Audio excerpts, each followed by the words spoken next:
Assalamualaikum warahmatullahi wabarakatuh. Yang terhormat Ibu Nurul Hidayah MNSI selaku dosen pengampu mata kuliah Teori Graf.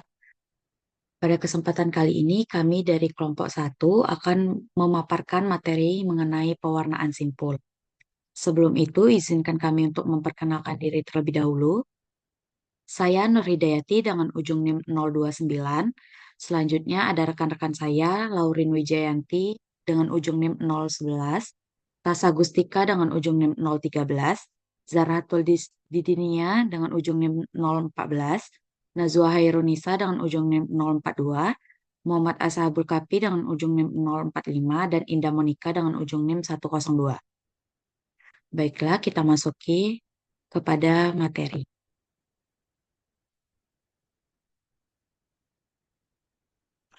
Untuk yang pertama yaitu ada definisi. Definisi satu, pewarnaan suatu grafik sederhana adalah pemberian warna pada setiap titik sudut grafik sehingga tidak ada dua simpul yang berdekatan yang diberi warna yang sama. Suatu grafik dapat diwarnai dengan memberikan warna yang berbeda pada setiap titik sudutnya. Akan tetapi, untuk sebagian besar grafik, pewarnaan dapat ditemukan dengan menggunakan warna yang lebih sedikit daripada jumlah titik sudut dalam grafik. Definisi 2, bilangan kromatik suatu graf adalah jumlah warna paling sedikit yang diperlukan untuk pewarnaan graf tersebut. Bilangan kromatik suatu graf G dilambangkan dengan Y bar G. Perhatikan bahwa menanyakan bilangan kromatik dari grafik planar sama dengan menanyakan jumlah warna minimum yang diperlukan untuk mewarnai peta planar sehingga tidak ada dua daerah yang berdekatan yang diberi warna yang sama. Untuk selanjutnya saya serahkan kepada pemateri berikutnya. Baiklah, di sini saya akan menjelaskan materi selanjutnya yaitu teorema kromatik. Bilangan kromatik dinotasikan XG adalah bilangan bulat terkecil K sehingga graf G mempunyai pewarnaan titik sejati dengan K warna. Teorema 1. Jika ada perwarnaan K pada graf G, maka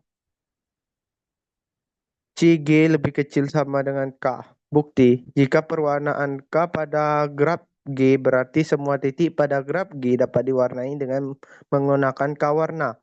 Karena bilangan kromatik merupakan minimum, banyaknya warna yang digunakan untuk mewarnai semua titik pada graf G. Sedemikian sehingga syarat perwarna terpenuhi, maka CG lebih kecil sama dari K. Jika A sebuah subgrup G, maka H lebih kecil sama G. Bukti, misalkan H sebuah graf bagian dari graf G, berarti H sub bagian PG dan H sub bagian EG. Karena setiap pewarnaan titik dapat diperluas ke sebuah pewarnaan titik di G, maka H lebih kecil sama G. Teorema 2. Jika jika graf G adalah graf komplit dengan n titik, maka CG sama dengan n. Bukti karena pada graf komplit, setiap dua titik berhubungan langsung sesuai dengan definisi pewarnaan titik, maka semua titik harus diwarnai dengan warna yang berbeda. Jika graf G adalah graf kosong, maka CG sama dengan 1. Bukti karena graf kosong hanya terdiri dari titik-titik dan tidak ada sisi menghubungkan dua titik, berarti setiap titik boleh mempunyai warna yang sama. Teorema 3, misalkan G graf kosong, graf G bipartisi jika dan hanya jika CG sama dengan 2. Bukti, jika G bipartisi maka CG sama dengan 2. G bipartisi maka G dapat dipartisi menjadi dua himpunan, misalkan X dan Y. Gunakan warna 1 untuk mewarnai semua titik di X. Karena tiap titik di X tidak saling berhubungan. Gunakan warna 2 untuk mewarnai semua titik di Y, karena tiap titik di Y tidak saling berhubungan. Sehingga hanya dibutuhkan dua warna untuk mewarnai graf G, berarti CG sama dengan 2. Baiklah, untuk selanjutnya saya serahkan kepada pemateri berikutnya.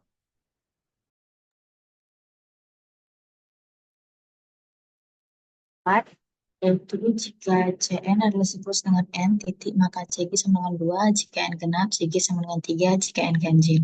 Untuk pembuktiannya yaitu, misalkan Cn adalah sikel dengan n titik, maka panjang sikel Cn adalah n.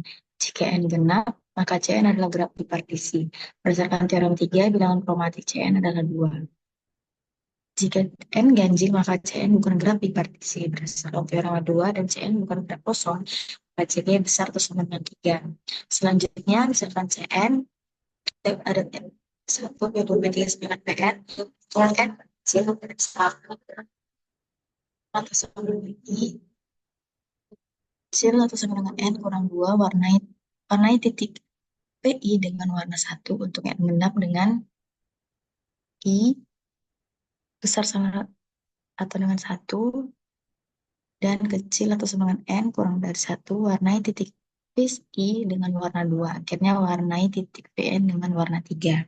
Maka diperoleh sebuah pewarnaan yaitu 3, maka Cn berdasarkan definisi bilangan kromatik, maka Cg kecil atau sama dengan 3 karena Cg besar atau sama dengan 3 dan Cg kecil atau sama dengan 3, maka Xg sama dengan 3. Jadi untuk Cn adalah sikel dengan n titik, maka untuk n genap, maka Xcn sama dengan 2. Dan untuk n ganjil itu, maka Xg sama dengan 3. Di mana graf bipartisi merupakan graf yang himpunan titiknya dapat dipisahkan menjadi dua himpunan tak kosong X dan Y, sehingga masing-masing sisi di graf tersebut menghubungkan satu titik di X dan satu titik di Y. Pembahasan bilangan kromatik pada pewarnaan titik graf dual dari graf roda WN dibatasi untuk N besar sama dengan 3 dan N bilang asli.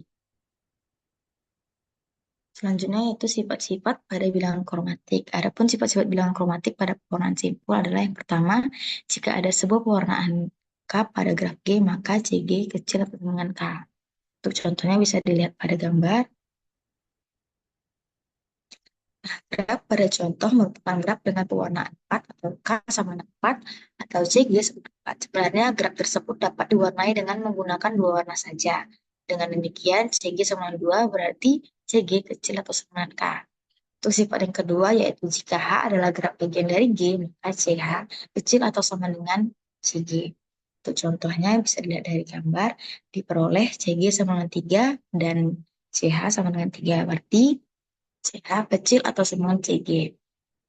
Untuk sifatnya yang ketiga yaitu graf lengkap KN memiliki CG sama dengan N. Bisa dilihat pada gambar untuk contohnya, dan graf G merupakan graf kosong sehingga CG sama dengan 1. Untuk yang selanjutnya, saya serahkan kepada pemateri selanjutnya. Baik, di sini saya akan melanjutkan untuk sifat yang keempat, yaitu CG sama dengan 1 jika dan hanya jika G adalah graf kosong. Nah, untuk contohnya bisa dilihat pada gambar. Graf G merupakan graf kosong sehingga CG sama dengan 1. Untuk sifat yang kelima, pada graf bipartisi berlaku CG sama dengan 2. Untuk contohnya bisa dilihat sendiri pada gambar. Graf pada contoh merupakan graf bipartisi, maka dapat diwarnai hanya dengan dua warna. CG itu sama dengan 2. Kemudian untuk selanjutnya itu teorema Brooke. Misalkan G graf sederhana terhubung dan dengan derajat titik maksimum segitiga. Jika G bukan graf komplit dan bukan cycle dengan banyak titik ganjil, maka CG lebih kecil sama dengan segitiga. Untuk contohnya bisa dilihat pada gambar. Perhatikan pada graf pada gambar di atas, graf G mempunyai derajat titik maksimum segitiga sama dengan 5 dan G memenuhi syarat teorema Brooks. Maka X CG lebih kecil sama dengan 5, graf G memuat graf komplit K5 yang berakibat CG lebih besar sama dengan 5, jadi CG sama dengan 5. Batas atas pada teorema Brooks ini tidak bagus untuk graf bipartisi K1000. Sebagai contoh, misalkan G graf bipartisi CG lebih kecil sama dengan 1000, maka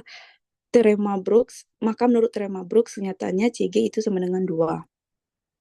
Baiklah, untuk materi selanjutnya akan dijelaskan oleh pemateri berikutnya. Baiklah, selanjutnya polinomial kromatik. Nah, polinomial kromatik ini dikembangkan oleh Birkhoff pada awal tahun 1900-an. Nah, masalah 4 warna memberi kita metode untuk menghitung jumlah pewarnaan yang berbeda pada suatu grafik. Nah, sebelum kita memperkenalkan polinomial, kita harus mengklarifikasi apa yang kita maksud dengan pewarnaan yang berbeda. Diberikan suatu grafik G, misalkan titik-titiknya diberi label V1, V2, sampai Vn. Nah, pewarnaan G adalah pemberian warna pada titik-titik tersebut. Dan kita menyebut dua pewarnaan C1 dan C2 berbeda jika setidaknya satu V1 itu menerima warna yang berbeda di C1 daripada di C2. Seperti yang ada pada gambar. Lalu, misalkan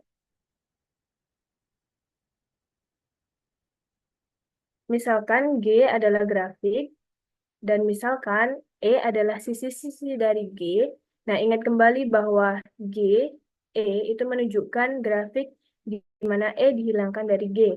Nah, definisikan grafik G per E itu sebagai grafik yang diperoleh dari G dengan menghilangkan E. Nah, mengidentifikasi titik akhir dari E dan hanya menyisakan satu salinan dari setiap sisi ganda yang dihasilkan. Kemudian ada teorema 2.4.1. Misalkan G adalah grafik dan E adalah sembarang sisi G, maka CG dalam kurung K itu sama dengan CG dikurang EK dikurang CG per EK. Nah, pembuktian, misalkan titik-titik ujung E adalah U dan V, dan perhatikan grafik G ke E. Nah, berapa banyak pewarnaan K yang ada pada G ke E, di mana U dan V itu diberi warna yang sama. Nah, jika C adalah pewarnaan G ke E, maka C dapat dianggap sebagai pewarnaan G per E, karena U dan V itu diwarnai sama. Demikian pula, pewarnaan G per E itu dapat dianggap sebagai pewarnaan G ke E, di mana U dan V itu diwarnai sama. Jadi, jawaban untuk pertanyaan ini adalah CG per EK. Seperti yang ada pada gambar di bawah ini. Nah, kemudian sekarang berapa banyak pewarnaan K yang ada untuk G ke E, di mana U dan V itu diberi warna yang berbeda. Nah, jika C adalah pewarnaan G ke E, maka C dapat dianggap sebagai pewarnaan G, karena U dan V diwarnai secara berbeda. Nah, demikian pula pewarnaan apapun untuk G itu juga dapat dianggap sebagai pewarnaan G ke E, di mana U dan V itu diwarnai secara berbeda. Jadi, jawaban untuk pertanyaan kedua ini adalah CG dalam kurung K. Baiklah, untuk selanjutnya akan dijelaskan oleh rekan saya. Baik, jadi jumlah total pewarnaan K untuk G ke E adalah C G ke E dalam kurung K sama dengan C G per E dalam kurung K ditambah C G dalam kurung K, dan hasilnya yaitu misalkan kita ingin mencari CP4 dalam kurung K, artinya ada beberapa cara untuk mewarnai titik sudut P4 dengan K warna yang tersedia. Kita memberi label pada sisi P4 seperti yang ditunjukkan pada gambar 2.4.1 di bawah ini. Lalu teorema ini menyiratkan bahwa C4K sama dengan C4 kurang E1 dalam kurung K dikurang C4 kurang E dalam kurung K. Nah, untuk memudahkan kita nyatakan P4 dikurang E1 dan P4 per E1 dengan G11 dan G12 masing-masing seperti yang terlihat pada gambar di bawahnya. Nah, dengan menerapkan teorema tersebut lagi, maka kita akan memperoleh C4 CP4 dalam kurung K sama dengan CG11 ke E2 dalam kurung K dikurang CG11 per E2 dalam kurung K ditambah CG12 per E2 dalam kurung K. Nah, tandakan grafik G11 dikurang E2, G11 per E2, G12 dikurang E2, dan G12 per E2 dengan G21, G22, G23, dan G24. Nah, secara berurutan seperti yang ditunjukkan pada gambar di bawahnya.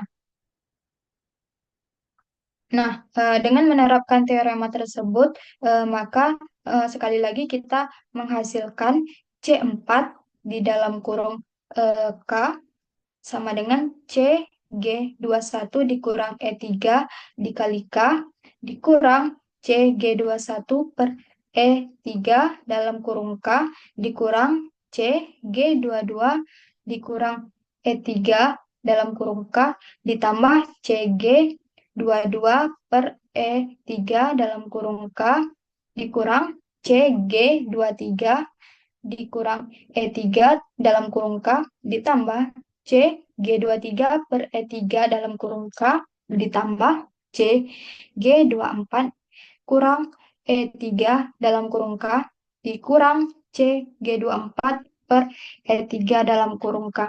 Artinya C4 dalam kurung K sama dengan CE4 dalam kurung K dikurang CE3 dalam kurung K dikurang CE3 dalam kurung K ditambah CE2 dalam kurung K dikurang CE3 dalam kurung K tambah CE2 dalam kurung K dikurang CE1 dalam kurung K. Nah, jadi didapatlah C4 dalam kurung K sama dengan K4 dikurang K3 dikurang K3 ditambah K pangkat 4 dikurang K pangkat 3 dikurang K pangkat 3 ditambah K kuadrat dikurang K pangkat 3 ditambah K kuadrat ditambah K kuadrat dikurang K, maka sama menghasilkan K di pangkat 4 dikurang 3K pangkat 3 ditambah 3K kuadrat dikurang K.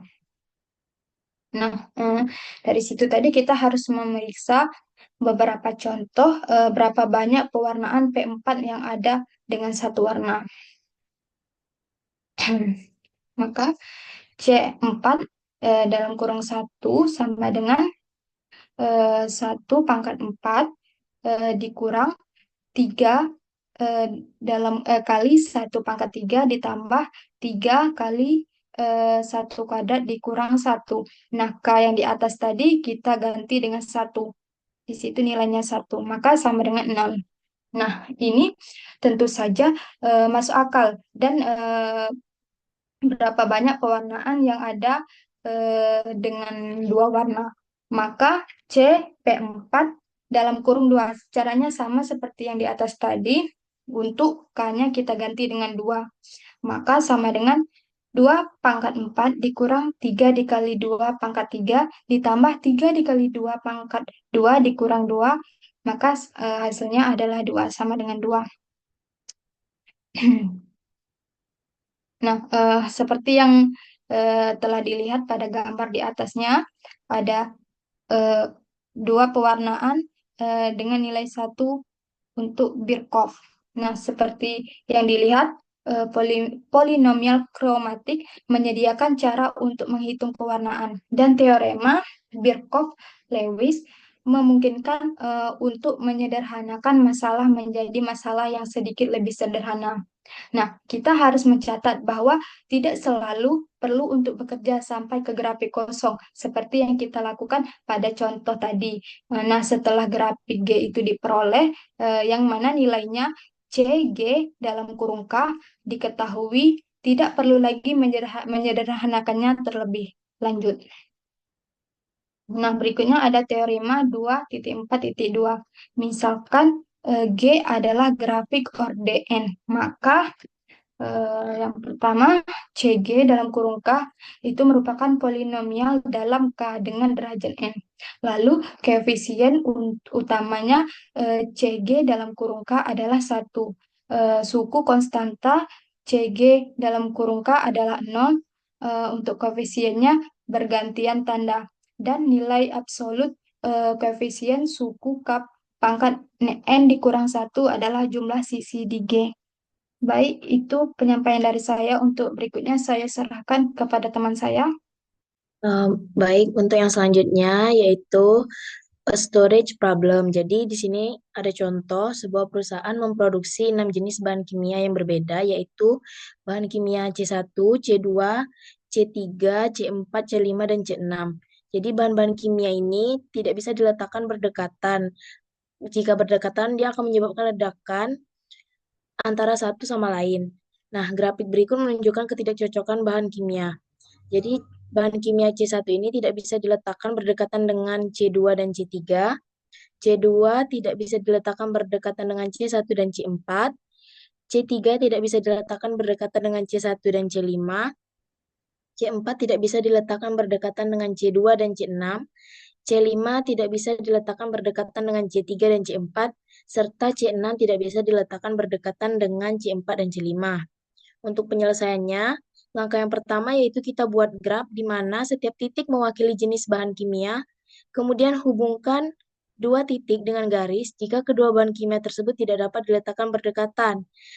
Di mana gambar grafnya seperti di bawah ini, bisa kita lihat bahwa titik C1 itu adalah jenis bahan kimianya, C1, C2, C3, C4, C5, dan C6 itu adalah bahan kimianya. Lalu C1 ini kita hubungkan dengan C2 dan C3 karena C1 ini tidak bisa diletakkan berdekatan dengan C2 dan C3. Kemudian C2 ini kita hubungkan dengan garis juga karena tidak bisa berdekatan dengan C1 dan C4. Lalu C3 ini kita hubungkan dengan C1 dan C5 itu juga sama karena tidak bisa berdekatan. Lalu C4 kita hubungkan dengan C2 dan C6 karena tidak bisa berdekatan. Dan C5 ini kita hubungkan dengan C3 dan C6. Lalu C6 ini kita hubungkan dengan C4 dan C5. Maka akan terbentuk graf seperti ini. Kemudian yang kedua, kita gunakan teorema kromatik di mana menyatakan bahwa jumlah warna minimum yang diperlukan untuk mewarnai titik-titik graf sehingga tidak ada dua titik yang terhubung memiliki warna yang sama. Nah, kemudian kita lanjut kepada pewarnaan grafnya. Mulai dari C1 itu kita beri warna merah. Kemudian C2 tidak bisa diberi warna merah karena kan dia terhubung dengan C1. Jadi C2 ini kita beri warna biru. Kemudian yang C3 ini tidak bisa kita beri warna merah karena dia juga berhubungan dengan C1. Jadi kita beri C3 itu warna hijau. Nah, kemudian C4 ini tidak bisa diberi warna biru karena dia terhubung dengan C2. Karena C2 tadi berwarna biru. Jadi C4 kita beri warna merah nggak apa-apa karena dia tidak berhubungan dengan C1. Nah, kemudian yang C5 tidak bisa kita beri warna hijau karena dia berhubung dengan C3. Kita beri warna biru itu tidak apa-apa juga karena dia tidak berhubungan dengan C2. Kemudian yang terakhir itu C6 tidak bisa kita beri warna merah dan biru karena dia terhubung dengan C4 dan C5. Jadi kita beri warna hijau. Sehingga kita peroleh hasil pewarnaannya adalah C1 itu warna merah, C2 warna biru, C3 warna hijau, C4 warna merah, C5 warna biru, dan C6 warna hijau. Jadi cukup sekian penjelasan dari saya kembalikan ke moderator. Baik, demikian presentasi dari kelompok kami. Apabila terdapat salah kata salah sampai, saya mohon maaf. Saya akhiri. Wassalamualaikum warahmatullahi wabarakatuh.